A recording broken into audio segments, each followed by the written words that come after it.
आप देखना शुरू कर चुके हैं जन नेटवर्क। आज गुजरात और हिमाचल प्रदेश में हुए विधानसभा चुनाव के नतीजे आए हैं। गुजरात में प्रधानमंत्री नरेंद्र मोदी का ऐसा सियासी तूफान चला है कि उस मोदी के सुनामी में विपक्ष पूरी तरह ताश के पत्तों की तरह उजड़ गया है, यानी ताश के पत्तों की तरह उड़ गया है। हालांकि मोदी की जो सुनामी गुजरात में चली है वो हिमाचल में ठंडी पड़ गई है और हिमाचल में कांग्रेस ने सत्ता में वापसी की है। तो गुजरात में अब तक की चुनावी इतिहास की सबसे ऐतिहासिक जीत बीजेपी ने दर्ज की है। 1985 में इससे पहले सबसे ज्यादा 149 सीट माधव सिंह सोलंकी ने हासिल किया था, लेकिन इस बार 2022 में नरेंद्र मोदी की नेतृत्व वाली बीजेपी ने 2002 में जो गोधरा कांड के बाद जो दंगे हुए थे उसके बाद जो बीजेपी ने 127 सीटें जीती थी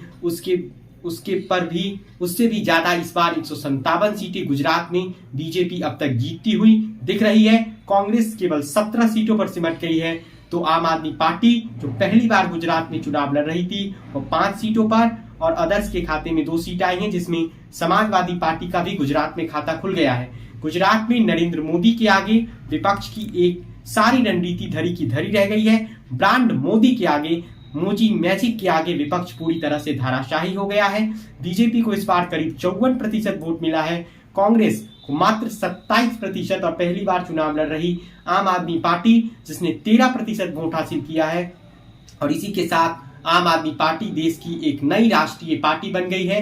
पिछली बार चुनाव में बीजेपी को 49 और कांग्रेस को 41% वोट मिला था, लेकिन इस बार कांग्रेस के वोट में आम आदमी पार्टी ने सेंधमारी कर ली है और बीजेपी ने अब तक की गुजरात की जो चुनावी इतिहास है 1960 में गुजरात की स्थापना के बाद ये अब तक की सबसे बड़ी जीत है, जिसमें ब्रांड मोदी की जीत है।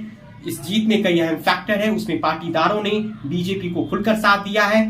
विजय रूपानी और उनकी पूरी कैबिनेट को बदलकर बीजेपी ने भूपेंद्र पटेल को जिस तरीके से सीएम बनाया ये काम कर गया और 38 विधायकों को और कई मंत्रियों को टिकट से बेदखल करने का भी फैसला बीजेपी के हक में जाता हुआ दिख रहा है, यानी नरेंद्र के रिकॉर्ड को भूपेंद्र ने तोड़ दिया है। हालांकि हिमाचल प्रदेश बीजेपी हार गई है और हिमाचल प्रदेश में कांग्रेस ने 68 में 40 सीटें जीतकर और जीतती हुई दिख रही है, जबकि बीजेपी मात्र 25 सीटों पर है, 3 सीटों पर निर्दलीय वहां आगे हैं। यानी हिमाचल प्रदेश में बीजेपी को बागियों और ओल्ड पेंशन स्कीम और महंगाई जैसे मुद्दे और बेरोजगारी जैसे मुद्दे की वजह से हार का सामना करना पड़ा है। तो हिमाचल में कांग्रेस का ओल्ड पेंशन स्कीम और 1 लाख सरकारी नौकरी का दांव कामयाब हो गया है, लेकिन हिमाचल में कांग्रेस सीएम किसे बनाएगी ये देखना दिलचस्प होगा। इसके अलावा कई राज्यों में हुए उपचुनाव के भी नतीजे आए हैं। उसमें बिहार में कुठंडी में जो विधानसभा का उपचुनाव हुआ था वहां जो राजद जो पिछली बार सीटिंग सीट जीती थी, इस बार उस सीटिंग सीट पर राजद की सीटिंग सीट पर इस बार महागठबंधन से जदयू उम्मीदवार बने थे मनोज कुशवाहा, उसे बीजेपी के केदार प्रसाद गुप्ता ने करीब 3336 मतों से हरा दिया है। इसके अलावा मैनपुरी से डिम्पल यादव एक ऐतिहासिक मतों से चुनाव जीत रही हैं। नेताजी के निधन के बाद ये सीट खाली हुई थी। वहीं मुजफ्फरनगर जिले के खतौली विधानसभा सीट पर आरएलडी ने बीजेपी के हाथ से सीट छीन ली है, जबकि रामपुर में आजम खान का सियासी जादूगरी खत्म हो गया है और रामपुर में अब बीजेपी ने चुनाव जीत लिया है। यानी रामपुर लोकसभा और रामपुर में विधान परिषद चुनाव के बाद अब रामपुर विधानसभा सीट पर ही बीजेपी ने अपना झंडा गाड़ दिया है। वहीं ओडिशा में बीजेडी ने अपनी सीट बचा ली है। छत्तीसगढ़ के भानु प्रतापपुर विधानसभा सीट और राजस्थान के सरदार शहर में जो उपचुनाव हुए थे उस पर कांग्रेस पार्टी जीतने में कामयाब हुई है। यानी उपचुनाव में विपक्षी पार्टी ने अपनी अपनी जो सीटें थी वो बचा ली है। हालांकि कुठंडी में बीजेपी ने जीतकर जदयू को तगड़ा झटका दिया है।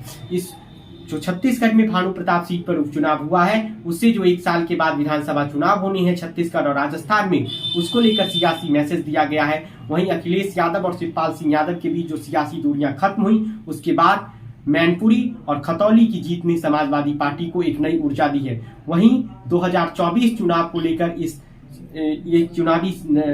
2024 लोकसभा चुनाव को लेकर जो ये नतीजे हैं ये संदेश दे रहा है कि नरेंद्र मोदी का एक बार फिर से करिश्माई नेतृत्व और ब्रांड मोदी के आगे विपक्ष का कोई भी नेता टिक नहीं पा रहा है कम से कम गुजरात जैसे राज्यों में तो ये दिख रहा है। हिमाचल प्रदेश में बीजेपी हारी जरूर है, लेकिन उसने बाकियों ने हराया है।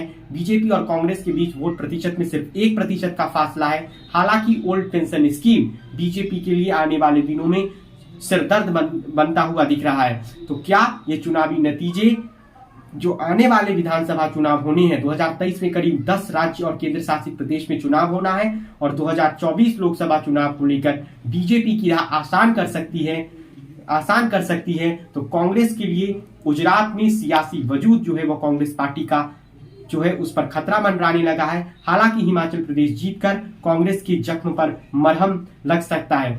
कल और आज मिलाकर 3 नतीजे आए हैं। दिल्ली एमसीडी में आम आदमी पार्टी जीती, गुजरात में बीजेपी ने प्रचंड जीत हासिल की, अब तक की सबसे बड़ी ऐतिहासिक जीत, जिस जीत को आने वाले दशकों तक किसी भी राजनीतिक दल के लिए तोड़ पाना नामुमकिन होगा। वहीं हिमाचल प्रदेश में कांग्रेस ने जीती है और क्षेत्रीय दलों को भी उपचुनावों में कुछ न कुछ मिला है। यानी लोकतंत्र में कि इस नतीजे में जो लोकतंत्र का नतीजा आया है चुनावी, उसमें सभी पार्टियों को कुछ न कुछ जरूर मिला है। हालांकि आज के जीत के बाद एक बार फिर से तय हो गया कि नरेंद्र मोदी जो है वह देश में सबसे लोकप्रिय नेता है और उनके आगे आज की तारीख में विपक्ष का कोई भी नेता उनके बरक्स प्रधानमंत्री बनने के लिए दूर दूर तक खड़ा नजर नहीं आता है। क्या गुजरात में बीजेपी एक बार फिर से भूपेंद्र पटेल को मुख्यमंत्री बनाएगी और क्या हिमाचल में कांग्रेस किसे मुख्यमंत्री बनाएगी, क्योंकि हिमाचल के मुख्यमंत्री जयराम ठाकुर अब से थोड़ी ही देर के बाद इस्तीफा देने वाले हैं। गुजरात में बीजेपी 157 सीटें, कांग्रेस 17, आम आदमी पार्टी 5 और अदर्स में समाजवादी पार्टी 1 सीटें जीत रही है। हिमाचल में कांग्रेस फिलहाल 40 सीटों पर आगे दिख रही है, जीतती हुई दिख रही है। बीजेपी 25 और निर्दलीय 3, यानी हिमाचल में 3 सीटों पर निर्दलियों ने बीजेपी का बेड़ा गर्क कर दिया है। यानी मोदी के सुनामी में विपक्ष पूरी तरह उड़ गया है। हालांकि हिमाचल की जीत ने कांग्रेस के हार पर के जख्म पर मरहम जरूर लगाया होगा। आप देख रहे थे जन नेटवर्क। अगर वीडियो पसंद आए तो चैनल को लाइक करें। धन्यवाद आपका।